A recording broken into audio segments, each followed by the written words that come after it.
కళ్యాణాత్మజగాత్రాయ కామిదార్థప్రదాయక శ్రీమద్వేంకటనాథాయ శ్రీనివాసాయ మంగళం.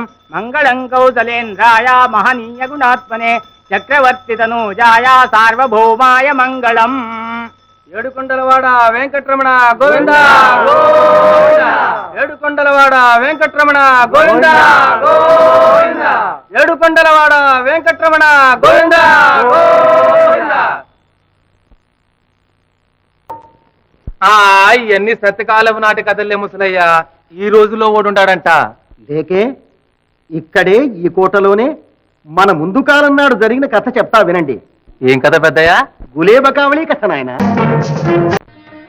అనగా అనగా మన దేశంలో వీరాధి వీరులకు నెలవైన పాటలీపుత్రాన్ని చంద్రసేనుడనే మహారాజు పాలిస్తూ ఉండేవాడు.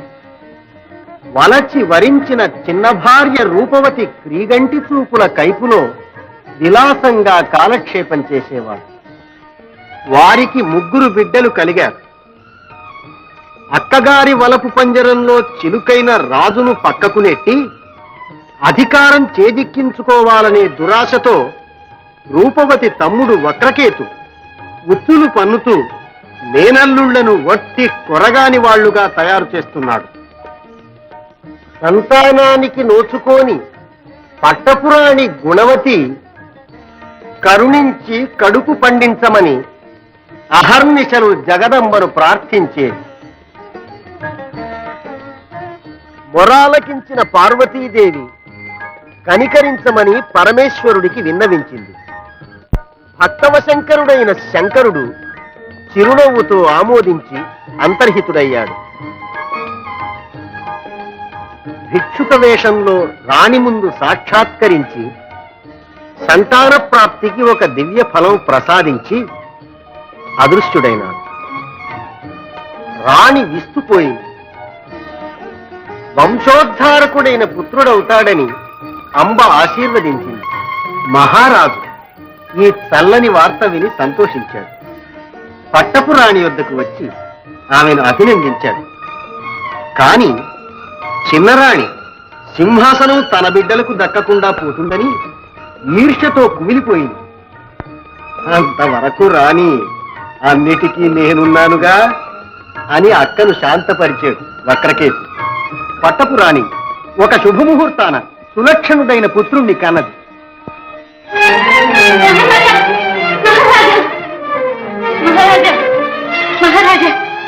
యువరాజు యువరాజు యువరాజే ప్రభు. శ్రవణానందమైన వార్త. అపేక్షతో నిరీక్షిస్తూ ఉన్న భృత్య కోటికి దీనుల దించి భావి మహారాజు జన్మించారు. ఈ పుత్రజననంతో మా వంశం తరించింది, మా ఆశ ఫలించింది. ఈ శుభ సూచకంగా దేవబ్రాహ్మణ కైంకర్యాలు జరిపించండి, ఉత్సవాలు చేయించండి. ఆస్థాన సిద్ధాంతుల్ని జాతక చక్రాలతో వేయించేయమనండి.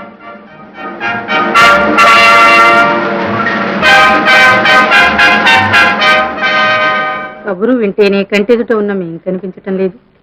ఇది ఈ బిడ్డే పెరిగి పెద్దవాడైతే అయినప్పుడుగా అక్క, అన్నిటికీ నేనున్నానుగా. పట్టపు రాణి కొడుకు మీద ప్రభువులకు మనసు విరగాలి. తండ్రి కొడుకులు దూరం అవ్వాలి. మీ శాస్త్రం మాకు సాయపడాలి. అర్థమైందా?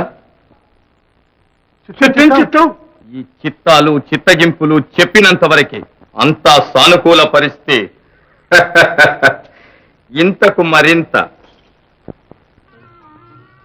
రాశి బలం, స్థాన బలం, గ్రహ బలం, గోచార బలం,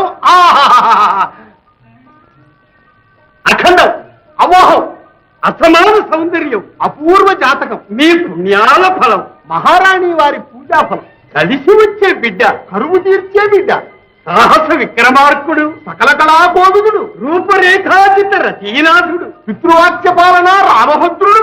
ఈ పుత్రోదయంతో మీ వంశం వాచికెక్కుతుంది. తరాల వారు తరిస్తారు, మీరు చరితార్థులవుతారు. పుత్రాది చేత్ పరాజయం, ప్రభువులు అదృష్టవంతులు.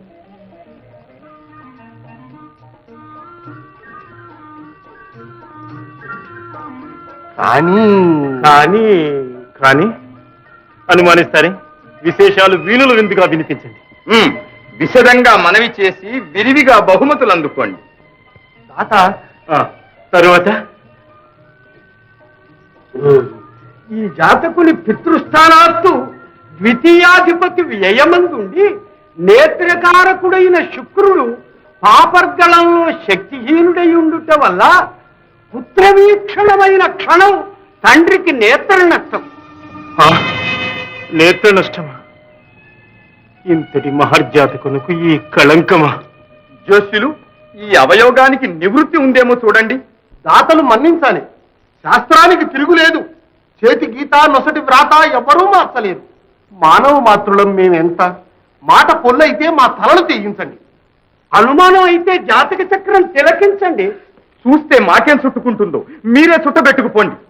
చిత్తం చిత్తం.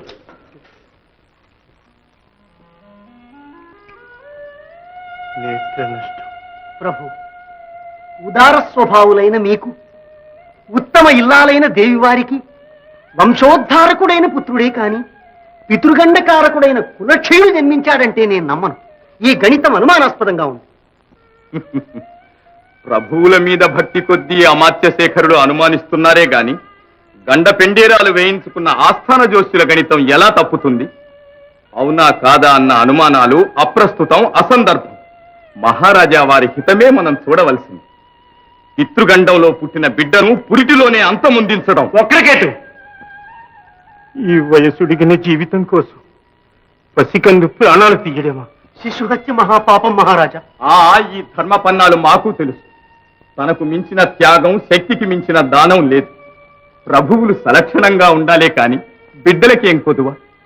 కన్ను తెరువని కసుగందు మీది మమకారంతో మీ వెన్నంటి ఉన్న బాధ్యతలను విస్మరించకండి ప్రభు.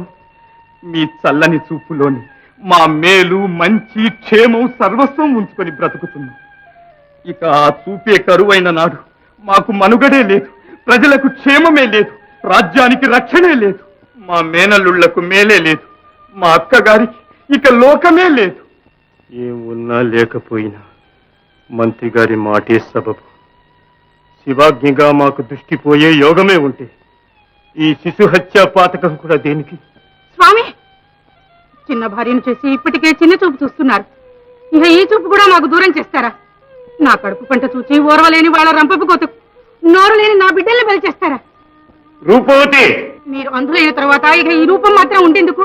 గతి లేని గాంధారి బ్రతుకు బ్రతకవలసిందేగా. ఆ పాడు రోజు మా పాలట పడక ముందే ఈ గుక్కెడ ప్రాణం గుట్టుక్కు మనిపించి మీ పాదాల ముందు పడి చావటం మేలు. అక్క, అంత మాట అనుకో.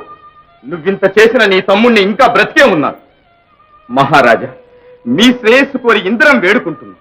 ప్రభువుకు కన్నబిడ్డ ఒక్కడే బిడ్డ కాదు, ప్రజలందరూ బిడ్డలు. కలిసి రాని ఒక్క నలుసు కోసం ఇందరి క్షేమాన్ని బలి చేస్తారా? ఆలనా పాలనా చూడలేని అంధులై మాకందరికీ అన్యాయం చేస్తారా? మమ్మల్ని అనాథుల్ని చేస్తారా?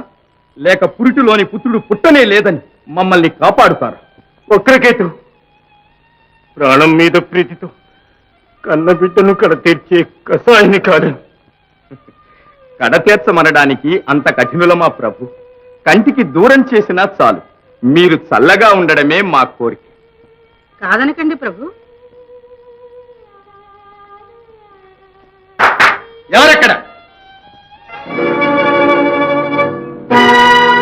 పెద్దరాణి వారి బిడ్డను అడవిలో విడిచిరండి. ప్రభు, ప్రభు, చెప్పుడు మాటలకు చెగొగ్గుతున్నారు. దేవి వారికి ద్రోహం చేస్తున్నారు. పుత్రఘాతకానికి ఒడిగడుతున్నారు. ఇక అంతటితో ఆపండి.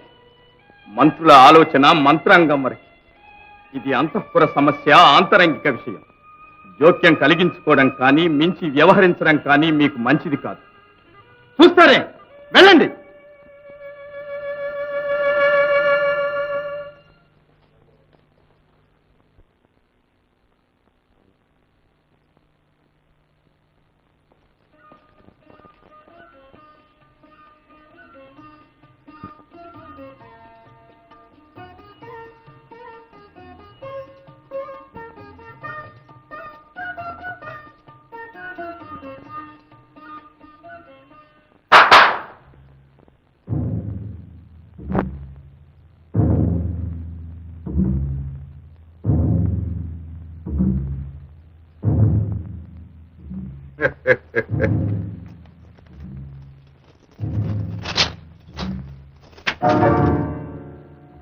అడవిలో వదిలి రావడం కాదు, అంతమొందించడం.